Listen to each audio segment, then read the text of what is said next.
sial kita bikin sholat, namanya sholat apa? Penolak bala. Ini sholat bid'ah dibangun di atas apa? Kesyirikan. Hari Rabu katanya hari sial Pak Ustadz. Orang di masa jahiliyah biasanya ketika shofar mereka tuh nggak berani ngapa-ngapain. Sembahyang pada rakaat, niat sholat hajat, mungkin paling setahun. Ada seorang alim berkata, mungkin bab kasyaf mengatakan banyak baca doa ya, karena di sini akan terjadi apa-apa. Assalamualaikum warahmatullahi wabarakatuh. Bismillah, alhamdulillah, wassalatu wassalamu ala rasulillah Sayyidina Muhammadin ibn Abdillah wa ala alihi wa sahbihi wa mawalah, amma ba'du. Kali ini saya akan membahas tentang Rabu Wakasan. Jadi yang belum tahu apa itu Rabu Wakasan, Rabu Wakasan adalah Rabu terakhir di bulan Safar, di mana ada sebagian arifin dari ahli kasyaf menyebutkan bahwa Allah itu menurunkan setiap tahunnya 320.000 cobaan, dan semua itu diturunkan pada hari Rabu terakhir bulan Safar. Beliau berkata, barang siapa yang sholat 4 rakaat, setiap rakaatnya setelah surat Fatihah membaca surat Al-Kautsar 17 kali, lalu dilanjutkan dengan surat Al-Ikhlas 5 kali, surat Al-Falaq 1 kali, surat An-Nas 1 kali. Setelah itu, setelah salam, dia berdoa dengan doa yang ada di kitab tersebut, maka pada hari tersebut dia akan selamat. Pada hari Rabu Wakasan yang disebutkan itu, orang tersebut selamat dari bencana yang diturunkan. Lalu bagaimana sih hukumnya sholat Rabu Wakasan? Apakah itu sunnah? Apa bagaimana? Ayo kita bahas di YPI Miftahul Huda. Ada sebuah sholat yang dilakukan orang-orang Indonesia disebut dengan sholat Rabu Wakasan. Itu sholat dilakukan di akhir bulan Safar, hari Rabu. Menurut mereka itu hari banyak musibah. Makanya untuk bisa menghilangkan musibah tersebut, lakukanlah sholat namanya sholat tolak bala.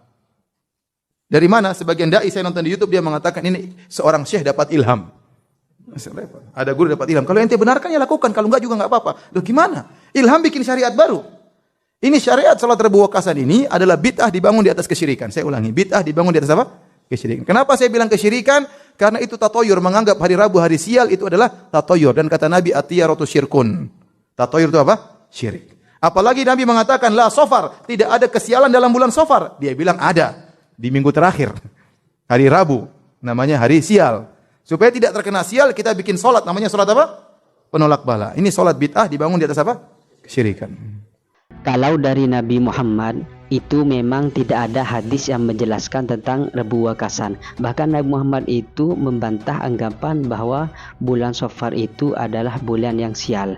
Nabi bersabda, la adwa wala tiyarata wala hamata wala safarah wa firra minal majdum kama tafirru minal asad. Tidak ada wabah yang menyebar dengan sendirinya tanpa kehendak Allah. Tidak ada pula tanda kesialan, tidak ada pula burung kesialan, juga tidak ada kesialan pada bulan Safar. Menghindarlah dari penyakit judam sebagaimana engkau menghindar dari singa. Bukan hanya dengan ucapan, Nabi Muhammad juga membuktikannya dengan tindakan, di mana Nabi Muhammad menikah dengan Siti Khadijah itu pada bulan Safar.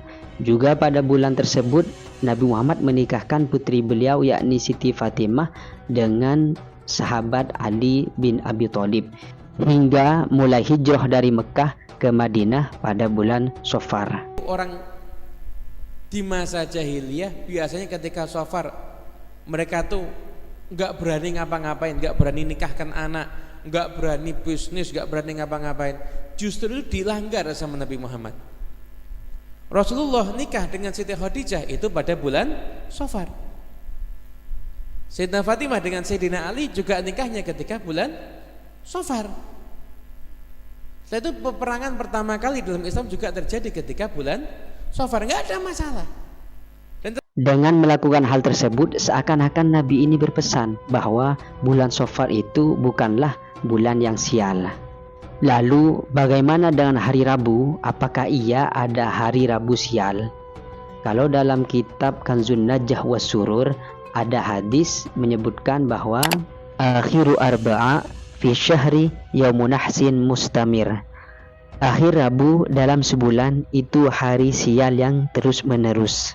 Namun pada halaman selanjutnya itu dijelaskan bahwa makna dari hadis tersebut ialah hari Rabu terakhir menjadi hari sial bagi orang yang mempercayainya sebagai hari sial. Namun bagi yang tidak mempercayainya sebagai hari sial, maka hari Rabu terakhir tidak menjadi hari sial. Bahkan dikatakan bahwa hari Rabu itu adalah hari di mana diciptakannya cahaya. Makanya biasanya di pondok-pondok itu kalau memulai pelajaran, kalau memulai ngaji itu di hari Rabu. Karena hari Rabu adalah hari di mana diciptakannya cahaya dan ilmu itu adalah cahaya. Pas pula Rabu hari lahir saya. Hari Rabu katanya hari sial Pak Ustadz. Hari Rabu Allah menciptakan cahaya. Cahaya terang benderang. Jadi tak ada hari sial, semua hari baik. Hari Rabu, hari baik. Diciptakan Allah cahaya. Mudah-mudahan subuh ini mendapatkan cahaya kebaikan kita. Juga dikatakan bahwa tidak ada sesuatu yang dimulai pada hari Rabu kecuali sesuatu tersebut sempurna. Lalu bagaimana hukumnya mengerjakan sholat Rabu wakasan?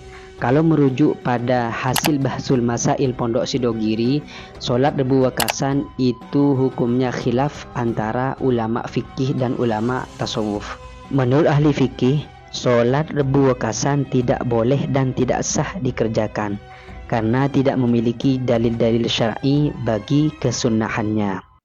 Catatan, solusinya bagi orang yang hendak sholat Rabu wakasan dan lainnya adalah melaksanakannya dengan diniati sholat sunnah mutlak. 1.